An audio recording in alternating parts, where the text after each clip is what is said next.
Hey guys, my name is JessiMew, and welcome back to Adam's Quest.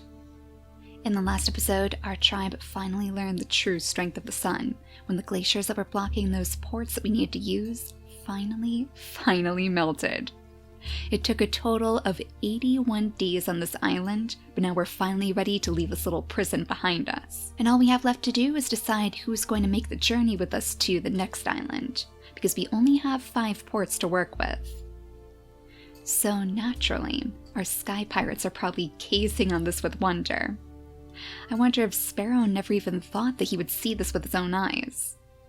Unfortunately, he is far too old to make the journey. In fact, he only has 1 day remaining, so now would be his chance to pass those bluebird feathers onto the next great leader. And I think in his eyes, the only creature who would be right for the job is Falcon. Falcon spent plenty of time with his father after all, chasing after the bluebirds in the skies, and even those walrus deers on the ground too, so he knows that Falcon is going to be able to protect his tribe, and he knows that he's going to be able to uphold these sky seekers' ways. It's kind of funny how that faction of our tribe ended up being the one to take over, especially right at the end like this. So he'll gently press those 2 bluebird feathers right into his paws, and then we'll change him over to the rank of an alpha as well. That means it's going to be Falcon's job to decide which of the creatures is going to go with him, I guess. Naturally, I would imagine that his sister is going to be right beside him every step of the way, and with her double wings too, and her purse now, she is going to be a very valuable member of the tribe. But I also think that our brand new little wanderer here, Nuke here, he is probably feeling pretty shocked and offended. Thanks to his heat body, he's actually not doing so well in the heat here, so he's probably wondering what on earth happened to all of his precious snow.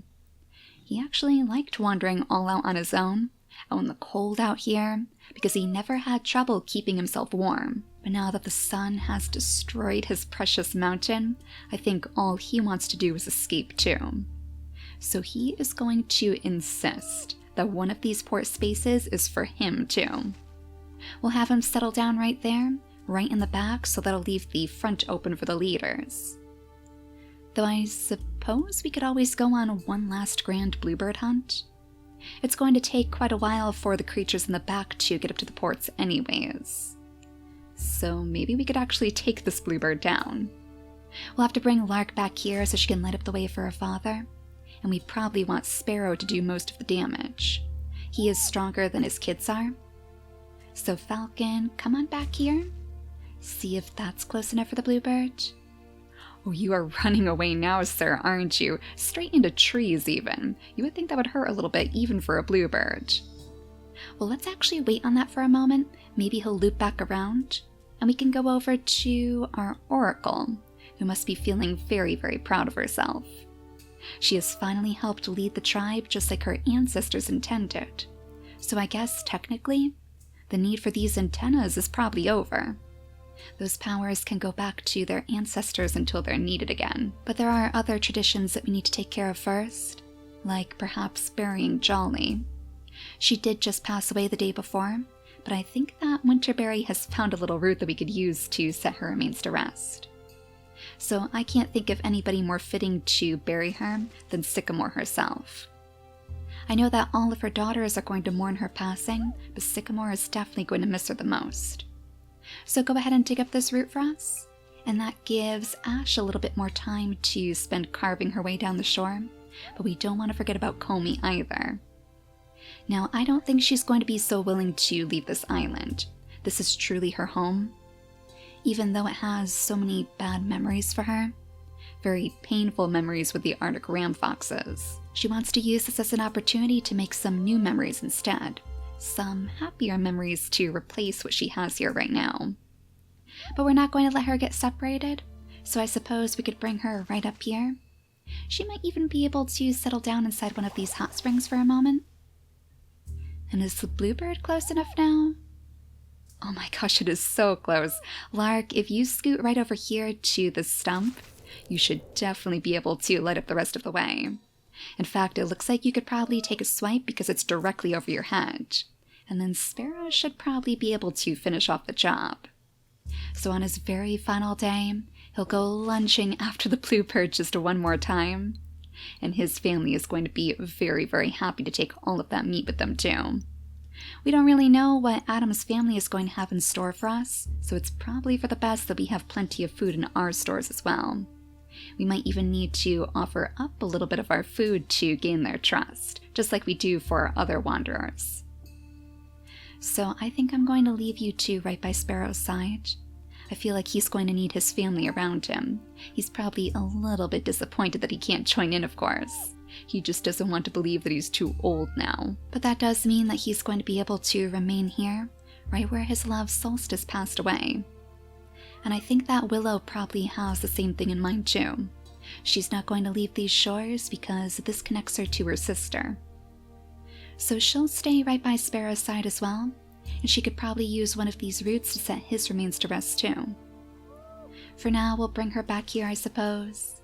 She can play around with the last remaining walrus deer. I'm sure that we won't have time to take care of this guy, so that's why I'm not going out hunting him. He has 48 days remaining on his lifespan, and really, we're going to try to get our strongest over to the ports anyways.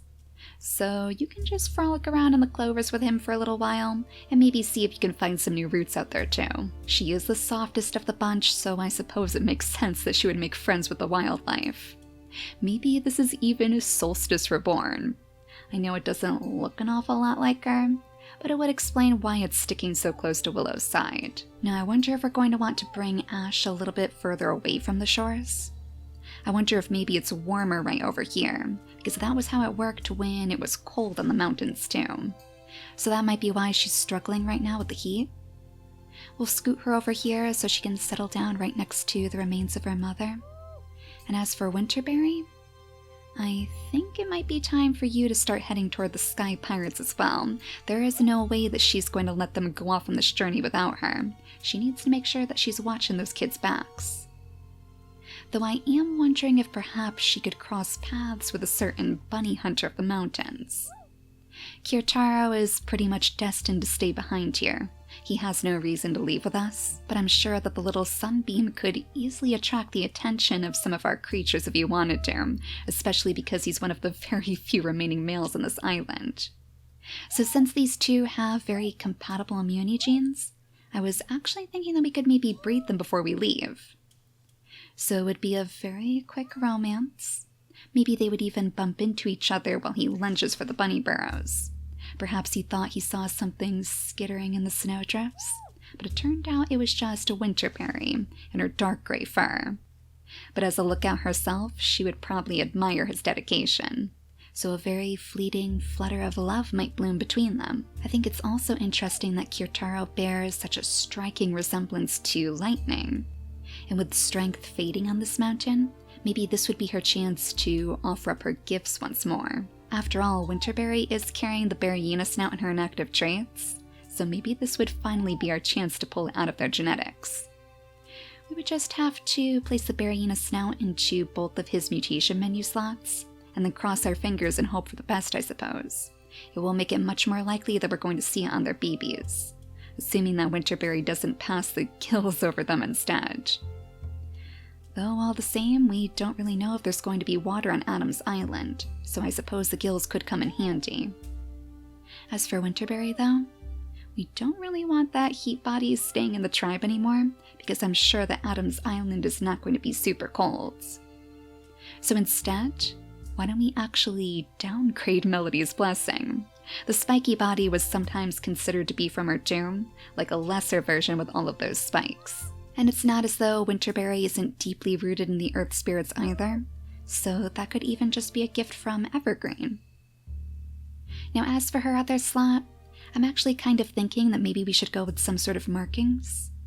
We probably won't see it since Kirtaro doesn't have any, but we could try to worm the mask back onto them. Or maybe just the stripes? I mean, we're going to need an ambassador for Adam's family too. Somebody who maybe looks a little bit more like Adam did. So we probably want to try breeding that onto our tribe sooner rather than later. So go ahead and breed with Winterberry, and then we'll have her use the last of her turns to skitter off toward those ports again, leaving her love long behind her. But she'll remember him for sure. We'll have to bring him straight back to the stump. And in fact, Comey, why don't you actually tiptoe onto the clovers so you can lead him straight over to it on the next turn?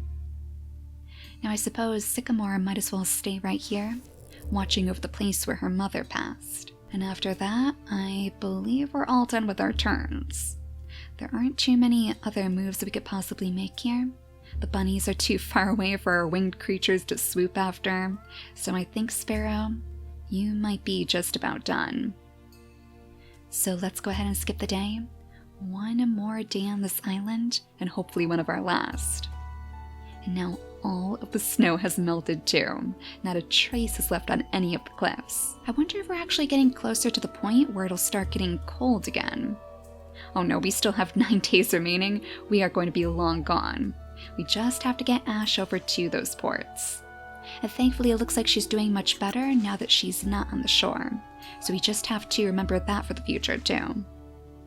So one more turn and I think she'll be able to settle down right here. We might just want to scoot Nuke here over in this direction. That way she'll be able to reach the closer port to her. Oh my gosh, and the walrus deer is still right next to you? Willow, you have found yourself a new little friend. Well, maybe he'll follow you if you come down here. You can settle yourself down right next to this root, and you'll be able to set Sparrow to rest right before his children leave. Now, Lark, that means it's time for you to lead your brother over to the ports as well. Let's have her swoop all the way down here, right next to the very front, and Falcon can take up a position right in the middle. And as Winterberry stumbles clumsily around all of these rocks, she'll pass the area where the ritual is being held for Sparrow, and she might even bow her head in mourning. Sparrow was something of a hero to her when she was very young, and she always wanted to be just like him, even if she couldn't lift off the ground herself. It meant a lot to know that he believed in her so much, and I think that's part of what's pushing her onwards right now. Even with a new baby on the way, that not too many members of the tribe know about at the moment, and even with her lifespan coming so close to her end too. Ah, Komi. Not only can you lead Kitara over here to his hunter's stump, but it looks like you led him straight over to the food as well. Let's have him jump on top of the stump, and then she can go ahead and pick up this meat for him. But you're not going to want to settle down next to the bunny burrows, because he needs to make sure those are open for new bunnies to spawn. I wonder if perhaps we could have Sycamore let out a few mournful songs of her own? I mean, while it's not going to help us to find new creatures right now. Really? Really? What did I just say? Oh, Ronunu. An infertile creature as well, but it's quite clear that he came straight from the ocean. Webbed paws and everything, and he did come zipping off from here, so I guess now that the snow is finally melted, other creatures are starting to find these shores too. Maybe they were too wary to come over here before, but at least that gives you a little bit of company, huh, Sycamore? I'm sure you two are going to get along just fine. Maybe he could even help you chase down some of these bunnies. In fact, I'm sure Jolly would love it if you could help out the tribe that way too.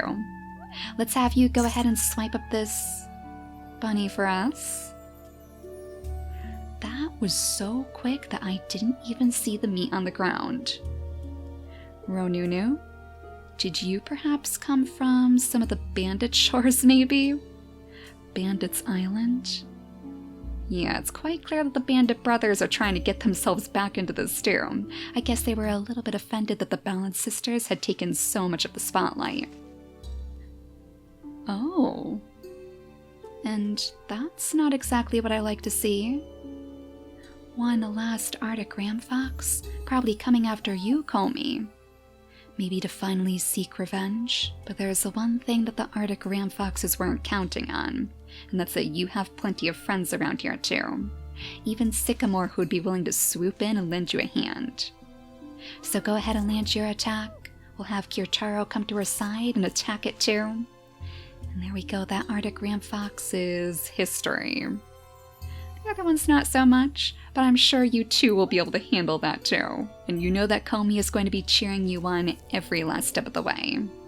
We'll have her sit high atop this throne so she can hopefully light up the way for them to attack the Arctic ram foxes later. But unfortunately, we won't be around to see that battle. And in fact, as Willow makes her grave for Sparrow, we should be officially ready to leave. We'll have Ash drift her way over to the ports as well, settling down right behind the Bluebird leader. And Winterberry can slip over to the edge of the water, probably longing to dip her toes into the stream too. She's also feeling a little bit probably longing to dip her toes into the stream too. She's also feeling a little bit sluggish with all of this heat. Well, fingers crossed the next island is going to be a little bit easier for these creatures to survive in, because now even Lark and Falcon are feeling the effects of the heat too. So that means with all of our turns done now, all of the turns that we can possibly make, it's just going to be you, Willow, to send off our creatures to the next island. So Falcon, go ahead and do it for us. Lead your tribe to the Crossing Island. Oh my gosh, I cannot believe this is happening. We have been to the Crossing Island once before in our journeys, and that was in the Ancient Legends Challenge, I believe. But I can't remember quite how big this place is. Well, it's not too bad. We do still have a little ways to go before we can get to Adam's Island. These are definitely the ports. They have a special little, almost rainbow color to them, kind of like a pinkish hue in the middle of all that green grass. So we're probably going to want to cut right through the middle, aren't we? That way we can find some berries to eat. That way we could maybe find a good place for Winterberry to settle down and have her baby. Though look at all of this ocean, oh my goodness. That has to be very, very tempting for her. Our water babies haven't seen an ocean like this in ages. But the fun and games are going to have to wait, Winterberry, because you have to find a place to have your baby. So let's have our creatures sniff around first. See if they can pick out any of those delicious berries in the distance. Oh my goodness, wait a second. Only Nukier is going to be able to pick those berries. So we would have to bring him straight over here first, so he could try to grab those from the branches. Gosh, I don't think our tribe has even tasted berries in generations, so all of this is completely new to them again. I think we'll probably have Lark try to help him out. Or she could swoop over to the palm tree instead. Now that would be a pretty good way for her to get a serious look around the place. Oh my goodness, lighting up all these shells in the water. Gosh, I wonder if maybe we should have tried to place like the nimble fingers in Winterberry's mutation menu. We can't do that now, of course, and I'm sure that all of those other traits will be very helpful too. But maybe that's something we want to consider for the future, now that there aren't quite as many roots for us to dig up. Hopefully you guys can find more than just shells and berries. I thought we left the threat of starvation far behind us. Well, let's see if maybe Ash can use her oracle powers one last time to find a good place for her sister to settle down and have her baby. To be honest though, I feel like the ancestors have probably stopped speaking to her at this point. She probably feels more alone than ever right now. We'll scoot her back here into the grasses, right between these two berry bushes where she can sniff around again. And at least she has found a couple of fruits out here, so this is probably the direction that she would call her sister in. She knows that they could use at least some of those roots for food. I kind of feel like she would want to build her nest on the shores though. That way she could be even closer to Splash. So we'll have her go ahead and drop down a nest right here, and she can have her baby on the next turn. Now we can have Falcon flutter off after Ash. Maybe he's feeling a little bit worried about her. The oracles were so important to Adam's family too, and without them he knows that they wouldn't have made it this far. And I suppose in some way he could probably understand her woes. He is just as deeply connected to the ancestors with those two bluebird feathers behind his ear. So if that connection was ever severed, he probably doesn't even know what he would do. So as he comforts the little lost oracle, I wonder if this would be our chance to finally cross Adam's family with our oracle line, bringing those two most important families closer than ever before. With her stripes, that would give us a good opportunity to perhaps see a worthy ambassador for Adam's family. And we do know that Falcon has the home island gene in his genetics too, so we need somebody very young to take on that role. Now Lark, go ahead and clear out the grass around you, I suppose, and then you might as well use your last turn to try your best to crack open one of these shells. It's probably a little bit too dangerous for you to go playing around with any coconuts. So let's go ahead and skip our very first day on the Crossing Island. There's still a good way for us to go, but at least we don't have to worry about too many dangers anymore. And maybe the baby in the nest is even to prove that as well? Oh my gosh, it looks like lightning may have pulled through for us. Oh, we have another bear hyena snout baby in the nest, with a claw too, just like his father had. So you must be pretty strong. He doesn't have the big body or the spiky body even, so that's not giving him too much extra strength. But a 5 in strength is still nothing to scoff at, and that means if any other bear hyenas try to stop us from reaching home, you'll be able to put them right back in their place. So perhaps to honor Lightning, and even Pala's family, we'll name this little baby Storm. I kind of wonder what Adam's family is going to think about him though. I mean, I would imagine that they're no stranger to the bear hyenas either, so that is going to be quite the shock. Hopefully that's not going to be a deal breaker for them, because we have so much more to offer. Let's go ahead and sniff around too though, just in case, to see what else may have spawned in the distance. Little bunnies hopping around, that's always a good sign. And in fact, maybe that's even something that Lark would take notice of. We're going to have to make sure that we really clear out the grasses around here, because it'll make it so much easier for Falcon and Lark to hunt. As it is right now, they can't really see the bunnies in the grasses. So maybe we'll wait until they come out into the open. That should probably be Winterberry's job anyways, since she is their little pathfinder. So why don't you go ahead and clear out all of the grasses next to your nest? Ooh, and it looks like we have some leeches spawning over here too. Interesting. We should probably have you scoot your way onto dry, solid land then, and I'm sure that Storm is going to follow you very, very soon. I wonder if maybe Nukier would be the first one to notice these leeches, since he is the closest. Well, we probably want you to settle down right here anyways, getting as far away from the oceans as possible. You know, you would probably like the ocean if you gave it a try. It would definitely cool down your fur, so if that hot summer heat is ever too much for you again, maybe Winterberry can convince you to dip your toes into the waves. Now, if we are truly going to start a family between Oracle and Adam's family, we're going to have to make sure that we adjust their mutation menus for sure. Since we probably want to keep the wings on them, I feel like that would be a pretty good way for us to show off everything we've learned. We're going to have to place the wings into both of Ash's slots. It worked for our little bear hyena baby, so let's cross our fingers that it works for this too. Now, she has stripes in both of her genetics, so Falcon, you have it in your inactive traits, but just to make it a little bit more likely, we're going to place that in one of your slots too.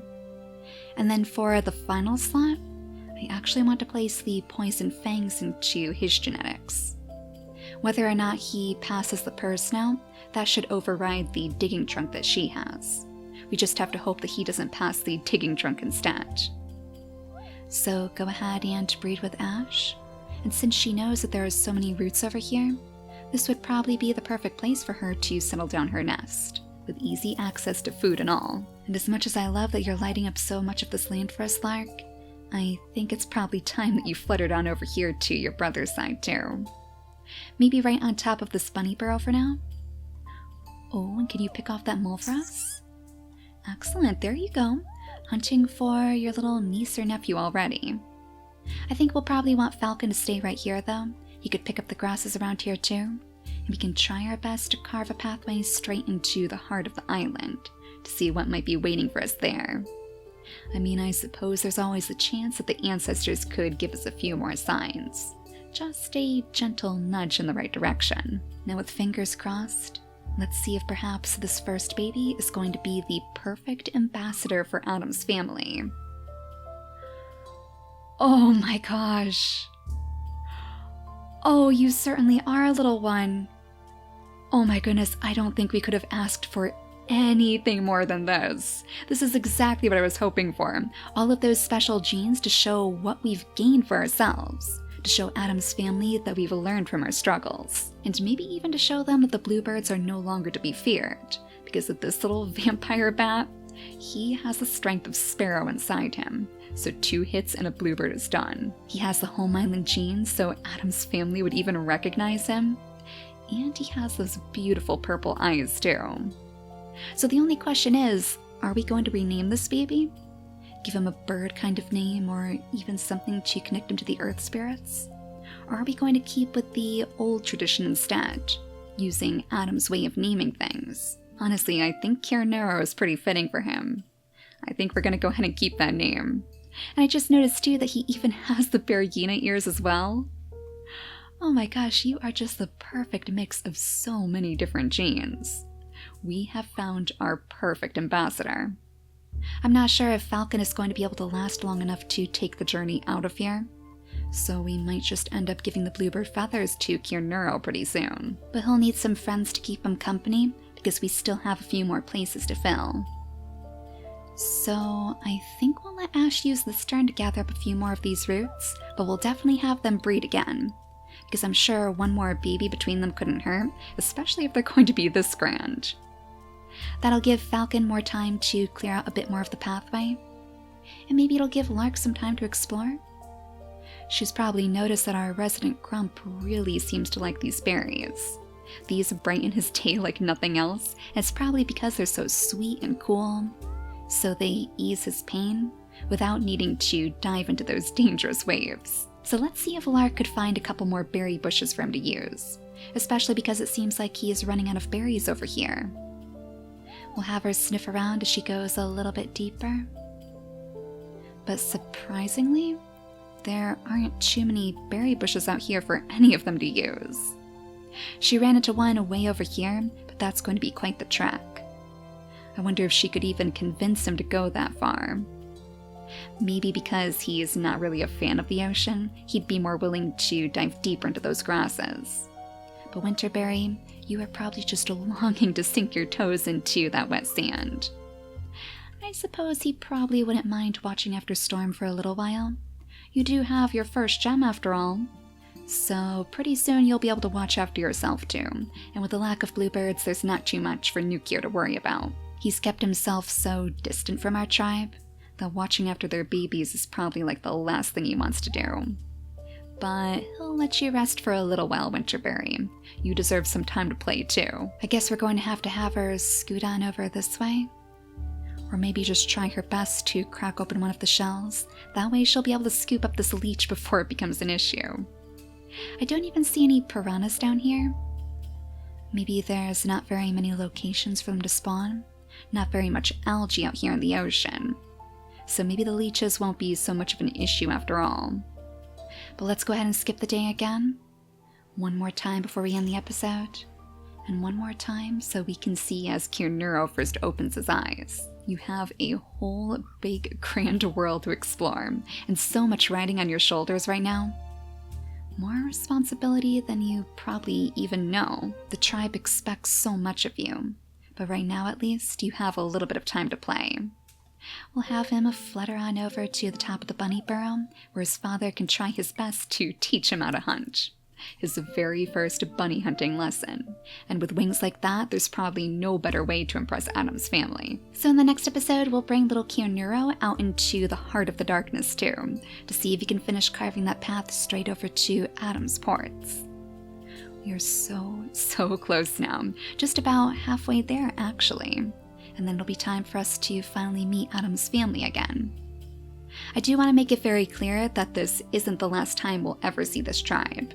While Adam's quest might come to an end after the tribe is settled in, I think it would be fun to return to this tribe in the future, maybe when the new update has been released, and we can use them to go on a brand new adventure that would make Adam proud too.